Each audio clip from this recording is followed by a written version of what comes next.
Hi hello സമയം വൈകുന്നേരം ഒരു 6:41 ഞാൻ നേരെ ജിമ്മിൽ പോകാനുള്ള തയ്യാറെടുപ്പിലാണ് കേട്ടോ. അങ്ങനെ പ്രീ വർക്കൗട്ടൊക്കെ എടുത്തു, വണ്ടി എടുത്തു, നേരെ ജിമ്മിലോട്ട് ചെന്ന് കേട്ടോ.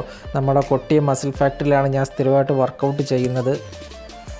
ജിമ്മിലോട്ട് എൻട്രി ചെയ്തപ്പോൾ തന്നെ നമ്മളെ പാർട്ട്ണർ വാമപ്പും കാര്യങ്ങളൊക്കെ നേരത്തെ നമ്മൾ സ്റ്റാർട്ട് ചെയ്തിട്ടുണ്ട്. ഞാൻ കുറച്ച് വെള്ളം എടുത്തു. തലേന്ന് ഷോൾഡർ പെയിൻ ഉള്ളതുകൊണ്ട് കുറച്ച് ഷോൾഡറിനുള്ള എക്സസൈസാണ് വാമപ്പായിട്ട് ചെയ്തത്. പിന്നെ നേരെ കുറച്ച് പുഷപ്പും കാര്യങ്ങളൊക്കെ ചെയ്തു. നേരെ നമ്മൾ പുള്ളപ്സും കാര്യങ്ങളൊക്കെ ചെയ്തു. എന്നിട്ട് നമ്മൾ ട്രെയിനറുടെ അടുത്ത് ചെന്നു. വെൽ ട്രെയിൻഡ് ആയിട്ടുള്ള ആൾക്കാരാണ് നമ്മളെ ട്രെയിൻ ചെയ്യുന്നത്. ഇവർക്ക് ഒരുപാട് എക്സ്പീരിയൻസും ഉണ്ട്. ഇന്ന് നമ്മൾ ചെയ്യുന്നത് ചെസ്റ്റ് വർക്കൗട്ടാണ്. അങ്ങനെ പുള്ളിക്കാരൻ്റെ നിർദ്ദേശപ്രകാരം നമ്മളൊരു 80 കിലോ ഇട്ട് നല്ല രീതിക്ക് ഹെവി ആയിട്ട് ചെസ്റ്റ് പ്രസ് ചെയ്തു. അതിനുശേഷം നമ്മൾ ഇൻക്ലൈനാണ് പോയത്. ഇൻക്ലൈനിൽ ഏകദേശം നമ്മളൊരു 100 kg ഇട്ട് ഡമ്പലിലാണ് ഇൻക്ലൈൻ പ്രസ് ചെയ്തത്. അതിനുശേഷം നമ്മൾ ഇൻക്ലൈൻ ഫ്ലൈസ് ആണ് ചെയ്തത്. ഡിക്ലൈൻ പ്രസ് ഏകദേശം ഒരു 80 കിലോ ഇട്ട് ചെയ്തു. അതിനുശേഷം നമ്മൾ പുൾ ഓൺ ചെയ്തത് ഡമ്പലിലാണ് 40 കിലോ ഇട്ട്. വർക്കൗട്ടും കാര്യങ്ങളൊക്കെ ഏകദേശം കഴിയാറായി. നമ്മൾ നേരെ